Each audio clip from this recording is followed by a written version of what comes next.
जय बाबा ब्रह्मदेव दुर्गा पूजा मंडल परिवार के सदस्यों द्वारा की गई अनूठी पहल, जिसके बिना अधूरी थी महाभारत। द्वापर युग में विश्व युद्ध महाभारत किन्नर शिखंडी ने भीष्म पितामह का किया था वध। सनातन के मेले में किन्नर समाज ने किया आमंत्रित। सदियों से अपने अस्तित्व को लेकर समाज में स्वयं को स्थापित करने के लिए संघर्ष कर रहे किन्नर समाज का किया स्वागत। मामला बाराबंकी जनपद के मजरे भिखरा पूरे दरियाओं का पूर्वा का है, जहां जय बाबा ब्रह्मदेव दुर्गा पूजा मंडल परिवार के सदस्यों द्वारा आयोजित रामलीला में किन्नर समाज के लोगों को बुलाकर किया गया सम्मानित। दर्जन भर लोगों ने किन्नर समाज को किया पुरस्कृत। देखिए पूरी रिपोर्ट ओम नारायण अवस्थी के साथ।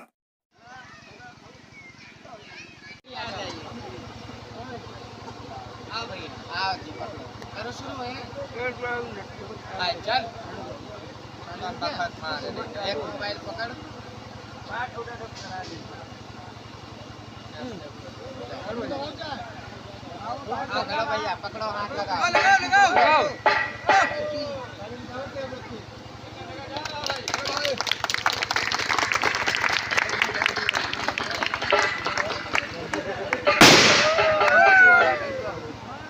प्रधान जी कहाँ है मेरे?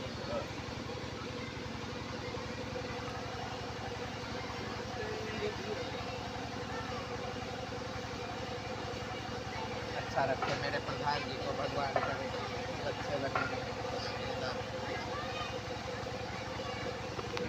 मेरा प्यार भरा राम राम, नमस्ते, जय माता दी। लोगों के मन में बहुत सारी भावनाएं रहती हैं, खास करके कुछ पुरानी और कुछ नई पीढ़ी में। पुराने लोग ये कहते हैं कि भैया हम तो इन्हें जानते नहीं।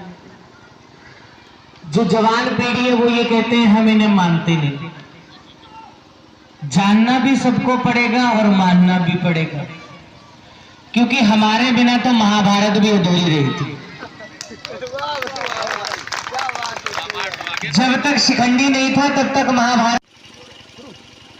नमस्कार, आप देख रहे हैं स्पेस इंडिया लाइव न्यूज। मैं हूं ओम नारायण अवस्थी और मैं आज मौजूद हूं हैदरगढ़ के भिखरा गांव में। एक दरियाओं का पुरवा का गांव है, वहां पर आज मेला लगा हुआ है।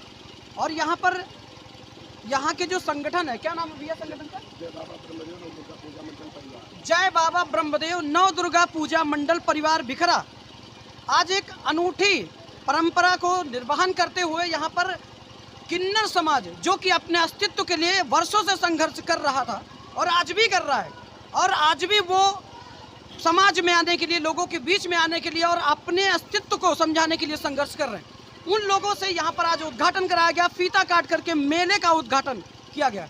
सनातन धर्म का मेला है, यहाँ पर रामलीला का आयोजन किया गया है। ग्रामीण भारी संख्या में यहाँ पर इकट्ठा है। चलिए इस संबंध में हम बात करते हैं आयोजक से। जी क्या नाम है आपका? ज्ञानेंद्र सिंह। ये जो अभी आपने जो यहाँ पर उद्घाटन कराया, किन्नर समाज को आपने यहाँ पर आमंत्रित किया और आमंत्रित करा के ये उद्घाटन आपने कराया, क्या संदेश देना चाहते हैं समाज को? हम ये चाहते हैं कि जो ये ट्रांसजेंडर सोसाइटी है, ये भी तो हमारे समाज का हिस्सा है। जी बिल्कुल। और इस समाज को समझना तो है ही है, लेकिन 70% हम युवा है। अगर हम नहीं समझेंगे तो हम आने वाली जनरेशन को क्या समझा पाएंगे? बिल्कुल, यही संदेशा इस कार्यक्रम के माध्यम से हम सभी को देना चाहते हैं। जी चलिए बात करते हैं। जी क्या नाम है आपका? जी मेरा नाम है दामिनी किन्नर, मैं हूँ हैदरगढ़ से। सभी को राम राम, नमस्ते, जय श्री राम, है ना जी। तो ये हमारे जो दाता हैं हमें बुलाया है ना जी, ये फीता कटवाने के लिए। तो इसीलिए हम कहते हैं 70% तो लोग हमें समझते हैं, जो है बच्चे 30% वो लोग नहीं समझते। उनके लिए भी हम यही हाथ जोड़ के प्रार्थना करते कि हमें समझा जाए, हमें अपनाया जाए। हम भी किसी के माँ की कोख से जन्म लिया है ना, कोई ऊपर से धरती फाड़ के या ऊपर से नहीं टपके हैं। तो इन्होंने मुझे बुलाया, बहुत बहुत इन भैया का मेरा कैसा लग रहा है सनातन के इस मेले में, रामलीला में? बहुत प्यारा लग रहा, बहुत ही प्यारा लग रहा। मेरे प्रधान जी आए हुए हैं भिखरा के, जो हमारे दाता हैं, हमारे पेट को रोटी देते हैं, इनके सबके बच्चे जीते रहें, बस यही हमारा कहना है। बाकी अंजलि जी बोलेंगे। आप देख सकते हैं कि दुआएं मिलती हैं, दुआएं ही मिलती है। जैसे कि अभी हमने बात की दामिनी जी से, दामिनी जी ने भी आमंत्रित होने पर यहाँ पर इनके अंदर एक जो खुशी की जो लहर है वो देखने को आपको मिल रही है। आप चलिए बात करते हैं, क्या नाम है आपका? और अंजलि जी, कब किसने बुलाया, कब आपको आमंत्रण मिला यहाँ का? हमें एक महीने पहले इस चीज़ का, इस प्रोग्राम का आमंत्रण मिल गया। कैसा लग रहा है आज यहाँ पर आने पे? आमंत्रण हमें जिस दिन मिला था, हमें सबसे ज़्यादा उस दिन खुशी हुई कि लोग हमें इस काबिल समझ रहे हैं। लोगों की जो मानसिक दृष्टि जो है, मानसिक सोच जो है वो हमारे लिए बदल रही है। हमें बहुत खुशी हुई और उससे ज़्यादा खुशी हमें आज हुई है जब हमारा वेलकम किया गया है। सिर्फ इसी प्रेम के लिए, इसी भाव के लिए हम घूमते हैं। ये गिफ्ट वगैरह सब यहीं से मिला जी आपको? बिल्कुल, गिफ्ट मिले हैं, हमें फ्लावर्स दिए हैं, हमारा वेलकम किया है, हमसे रिबन कटवाया गया है और इतनी सारी जो चीज़ें दिखाई गई हैं, हमें जो जितना सम्मान दिया गया है, इन सभी महानुभावों के लिए हम जितना कुछ कहें उतना थोड़ा है। और बस इतना ही कि सबको शत शत नमन है जो इतना हमारे लिए सोच रहे हैं, इतना हमारे लिए कर रहे हैं। लोगों की सोच बदल रही है, मानसिक सोच लोगों की धीरे धीरे बदलती जा रही है। लोग, युवा पीढ़ी है वो हमें समझ रही है, लोग हमें समझ रहे हैं, बुजुर्ग हमें समझ रही हैं, माताएं बहनें समझ रही हैं, बच्चे समझ रहे हैं। तो इसी तरीके से आप सभी हमें समझते रहिए, आप सभी का हमें प्यार मिलता रहे और हमें किसी चीज़ की और ज़्यादा नीड है नहीं। जैसे कि आज सुबह हमको जब यहाँ से जब सूचना गई कि यहाँ पर ऐसा कार्यक्रम और इन लोगों को आमंत्रित किया गया है बुलाने वाले, तो हमने सोच करके एक क्वेश्चन रखा था। जैसे कि इस बीच लोकसभा चुनाव से पहले से लगा के, इससे पहले कोई धर्मावलंबी नहीं था, इससे पहले धर्म के बारे में नहीं हुआ करते थे लोग। स्टूडेंट हुआ करते थे, इंजीनियर बनते थे, IAS बनते थे, PCS बनते थे और एक धर्म में विश्वास रखते थे।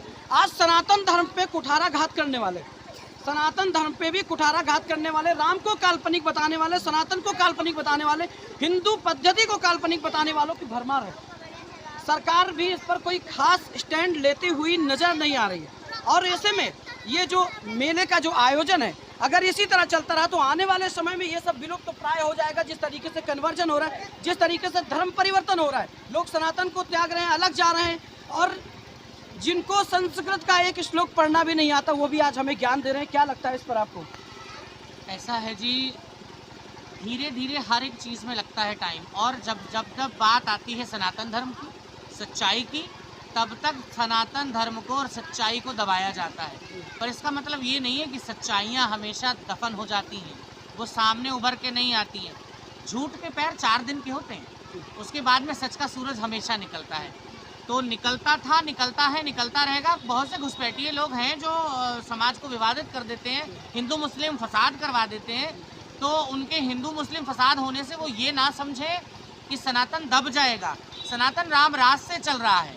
सनातन धर्म की परिभाषा बहुत लंबी है, जिसका उल्लेख वेद पुराणों में मिलता है। समझने वाले समझ जाते हैं और जो नहीं समझते, मेरी नज़र में वो मूर्ख हैं। आप सभी लोग पढ़ाई करते हैं, कोई इंजीनियर है, कोई IAS की तैयारी कर रहा है, कोई फौज की तैयारी कर रहा है, नहीं, कोई लेकिन अब तो ज़्यादातर नई जनरेशन के लोग जो 18-19 क्रॉस करते हैं, सोशल मीडिया पे सनातन के विरुद्ध एक बाढ़ सी है। वो बाढ़ भी खत्म होगी सर। क्या चाहिए इस पर, क्या सरकार को इस पे क्या स्टैंड लेना चाहिए? सरकार को सबसे पहले स्टैंड लेना चाहिए। जैसे कि सबसे पहले बनाया गया था सनातन में, हमारा सबसे पहले अयोध्या में जाकर के श्री राम मंदिर की भूमि पूजन हुआ, मंदिर बना। 22 जनवरी को माननीय मोदी जी ने आकर के उसका मुहूर्त करवाया।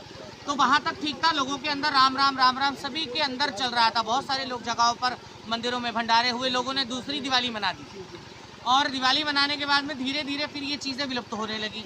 तो ऐसे ही धीरे धीरे करके सारी चीज़ें आगे होंगी। सिर्फ समय का अभाव है, समय लगेगा और सब कुछ होगा। जैसे कि पहले हुआ अयोध्या का राम मंदिर हुआ, उसके बाद वाराणसी में ज्ञानवापी हुआ, अब संभल में खुदाई में मंदिर निकल रहे हैं, संभल में मंदिरों के अवशेष निकल रहे हैं, सनातन के अवशेष निकल रहे हैं, जो कि चिरकाल से पुराना है। क्या लगता है आपको, जैसे कि भारत हिंदू बाहुल्य देश रहा, यहाँ पर सनातन का राज था, और उसके बाद भी ऐसी चीज़ें हुई जो कि इतिहास, आज बहुत लोग कहते हैं कि वो इतिहास हमें नहीं पढ़ाया गया, और उसके बाद अब खुदाई में प्राचीन अवशेष मिल रहे हैं, बावड़ी मिल रही है, शिवलिंग मिल रहे हैं, वही जो कि इतिहास, आज बहुत लोग कहते हैं कि वो इतिहास हमें नहीं पढ़ाया गया, और उसके बाद अब खुदाई में प्राचीन अवशेष मिल रहे हैं, बावड़ी मिल रही है, शिवलिंग मिल रहे हैं, और जगह जगह पर विवाद हो रहे हैं। इसको लेकर के क्या कहा जाए कि जब यहाँ पर मुगलों का जब यहाँ पर आक्रमण हुआ, जब मंदिर नष्ट किए गए, मस्जिद बनाई गई, तो क्या देश के लोगों ने क्या उतना जो चीज़ दिखाने चाहिए, जो सनातन धर्म जो कहता है कि अपने धर्मो रक्षक रक्षिता, क्या उसमें कहीं कोई कमी थी जिसलिए आज ये विवाद है? सनातन धर्म में क्या है सर कि बहुत सारे लोग अपने अपने में लगे रहते हैं। वो सोचते हैं अगर इनका भला हुआ है तो होता रहे, हमारा बुरा हो रहा है, हम अपना भला करेंगे, हम लोगों का नहीं करेंगे। पर ऐसा नहीं कि सबकी मानसिक अवस्था जो है वो खराब है। मुगलों का जब शासन था, जब भारत देश को अंग्रेज़ों से आज़ाद कराया गया था, आज़ादी के बाद जब शासन मुगलों का आया तो मुगलों ने सनातन धर्म की सारी चीज़ों को विलुप्त कर दिया था। धीरे धीरे जब आप सरकार की कुछ, जो ऐसा नहीं है कि हम सरकार को बिल्कुल गलत ठहरा दें, सरकार के कुछ नुमाइंदे ऐसे भी हैं जो अच्छे वर्क पर लगे हुए हैं, अच्छा संशोधन कर रहे हैं, अच्छा कार्य कर रहे हैं।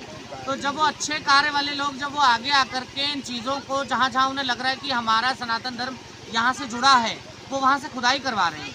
खुदाई करवाने के बाद में सनातन धर्म के अवशेष मिल रहे हैं, मूर्तियाँ मिल रही हैं, शिवलिंग मिल रहे हैं, मंदिरों में जाने के रास्ते मिल रहे हैं, मूर्तियाँ तोड़ी गई हैं, दीवारों पर नक्काशियाँ तक हैं हिंदू सनातन धर्म की, जिनको मुगलों ने दबा दिया गया। आज मुगलों का एक भी वंशज नहीं है, इस टोटली डेड। भारत में एक वंशज है मुगलों का, एक वंशज सिर्फ है, वो भी यहाँ नहीं है। वो भी सनातन में विश्वास करता, वो भी कहता कि मैं पहले हिंदू था। जैसे कि 51 शक्तिपीठों में एक माता ज्वाला जी हैं पर्वत पर, तो वहाँ पर राजा जब अकबर था तो अकबर को बहुत गुमान था अपने ऊपर, उसने पानी